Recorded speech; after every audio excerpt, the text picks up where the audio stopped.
اعوذ باللہ من الشیطان الرجیم بسم اللہ الرحمن الرحیم۔ گزشتہ کل تک 16 آیتوں کا تذکرہ ہوا اور آج انشاءاللہ 17 سے لے کر 21 تک گفتگو سماعت کریں گے انشاءاللہ عز و جل۔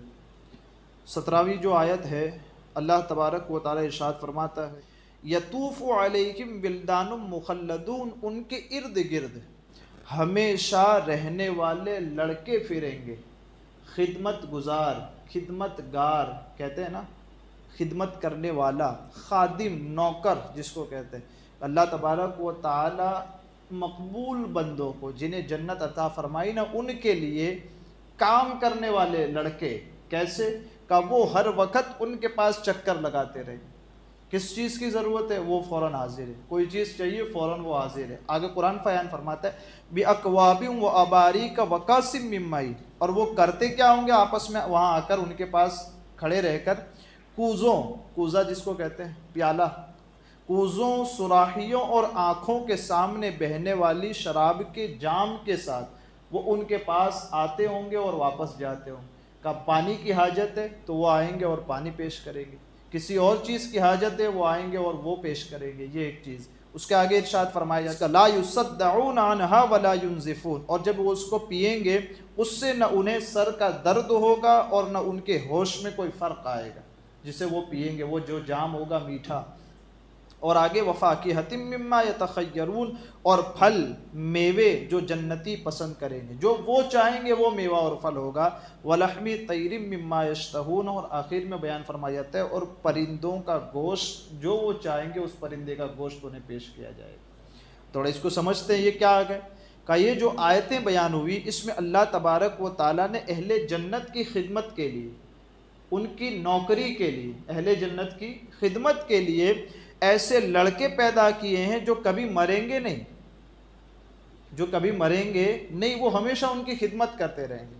ایک یہ ہمیشہ رہنے والے لڑکے اللہ تعالیٰ کی بارگاہ کے مقرب بندوں پر خدمت کے آداب کے ساتھ، وہ ان کی خدمت کے آداب کے ساتھ یعنی کوزوں، سراہیوں اور آنکھوں کے سامنے بہنے والا جو میٹھا پانی ہوگا اس کے جام بار بار ان کے پاس لائیں گے، لے جائیں گے، لائیں گے اور لے جائیں گے۔ آگے بیان کیا جاتا ہے کہ وہ خدمتگار لڑکے تمام پھل میوے اہل جنت کے پاس لائیں گے، انہیں جو پھل کھانا ہوگا وہ پھل ان کے پاس لے کر کے آئیں گے، انہیں جس قسم کا میوہ کھانا ہوگا وہ میوہ ان کے پاس لے کر کے آئیں گے، اور ان پرندوں کا گوشت بھی لائیں گے جن کی وہ تمنا کریں گے۔ اگر کہیں گے کہ مجھے فلاں پرندے کا گوشت کھانا ہے تو وہ جو لڑکے ان کے اگل بغل ہوں گے، ارد گرد گھومتے ہوں گے، وہ ان کے لیے اس کا اہتمام کریں گے۔ حالانکہ جنتیوں کی تو اپنی ایک چیز ہے وَجَنَ الْجَنَّتَيْنِ دَانٍ، سورۃ الرحمن میں ہم نے سماعت نہیں کیا کہ پھل ہوں گے قطوفها دانیہ، ایک یہ لفظ بھی آیا، اس کے پھل جھکے ہوئے ہوں گے، یعنی کہ اگر وہ تختوں پر بھی ہوں گے تو انہیں کسی کو کہنے کی ضرورت نہیں ہے کہ جاؤ اور وہ پھل مجھے لا کر، خالی وہ تمنا کریں گے، وہ درخت خود بخود جھک جائے گا ان کے پاس اور وہ اسے توڑ لیں گے۔ تو پھر یہ جب یہ اہتمام ہے کہ وہ جو چاہیں گے وہ ان کے پاس آ جائے گا، تو پھر یہ اتنے سارے خدمت گزار رکھے کیوں ہیں، خدمت کرنے والے نوکر رکھے کیوں ہیں کہ ان کی عظمت و شان کو بھی بیان کرنا ہے، اور یہ وہ لوگ ہیں جن سے اللہ راضی ہو گیا۔ ایک تو وہ خود چاہتے ہیں وہ بھی ہو جاتا ہے، اور ساتھ میں ہم نے اتنے سارے نوکر بھی رکھے ہیں کہ وہ انہیں بھی حکم دے اور ان سے بھی کام کروا سکتے ہیں۔ یہ ایک چیز۔ حضرت عبداللہ بن عباس رضی اللہ تعالیٰ عنہ فرماتے ہیں کہ اگر جنتی کو پرندوں کا گوشت کھانے کی خواہش ہوگی تو اس کی مرضی کے مطابق پرندہ اڑتا ہوا سامنے آ جائے گا۔ جس پرندے کے گوشت کی کھانے کی خواہش اسے ہوگی وہ پرندہ جنتی کے سامنے فوراً آ جائے گا، اس جس کی خواہش کر رہا تھا۔ اور ایک قول یہ ہے کہ بنا ہوا پرندہ، ایسا نہیں کہ اڑتا ہوا ہوگا، وہ اچانک آئے گا پھر بن بھی جائے گا خود بخود اور آ کر کے اس کے سامنے پیش ہو جائے گا، اس میں سے اب وہ جتنا چاہے گا جنتی اسے کھائے گا اور پھر سے واپس زندہ ہو کر پھر وہ اڑنے لگے گا۔ کہا یہ کیوں؟ کہا تم نے جس چیز کی خواہش کی وہ فوراً حاضر ہے۔ یہ اس لیے ہوگا کہ وہ پرندہ اڑتا ہوگا، جا رہا ہوگا اور اچانک وہ کہے گا مجھے اس کو کھانا ہے، وہ فوراً اسی لمحے میں بنا ہوا ہو جائے، وہ جیسا چاہے گا۔ یہاں تک کہ تفسیروں میں تو یہ بھی لکھا ہے جو کہ اگر وہ یوں چاہے گا کہ مجھے بوٹی بوٹی چاہیے الگ الگ چیز، وہ الگ الگ آئے گی. اگر وہ یہ خواہش کرے گا کہ بنا ہوا چاہیے تو پھر بنا ہوا آئے گا. اور اگر وہ یہ چاہے کہ تیار آئے ہمارے پاس جیسے سالن کی طرح بن کر رکھا ہوا، ایسا بھی وہاں آئے گا. تو اتنی ساری تفصیل کے ساتھ تفسیروں میں اس بات کو ذکر کیا ہے. جنتی نعمتوں کا، جنتیوں کی مہمان نوازی کس انداز سے ہوگی، اس کے بارے میں ذکر کیا جا رہا ہے. اب ہمارے لیے مدعے کی بات ہمارے لیے کیا ہے، ہم یہ عمل کریں جن کے ذریعے بندہ جنت میں جا سکتا. بھئی یہ نعمتیں ہیں کہ جن کے بارے میں ہم تصور بھی نہیں کر سکتے، بس خالی اس کو قرآن مقدس کے ذریعے پڑھ رہے ہیں، اس کو سن رہے ہیں. احساس بھی، میں نے کل بھی کہا، اس کا احساس بھی نہیں ہو سکتا. یہ کتنی اعلیٰ نعمتیں ہوں گی.